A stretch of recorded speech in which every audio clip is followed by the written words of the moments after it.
Hello, in front of me I've got Starsand Island. In this video I'll show you how to create hemp rope.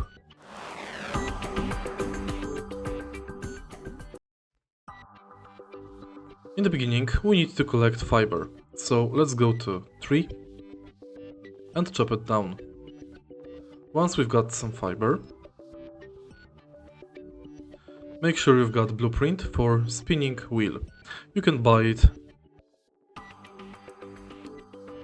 in the Rings general store. Next, go to work table and create spinning wheel. To create it you need softwood plank. Go to cutter, create softwood plank, and now when we got spinning wheel, process fiber.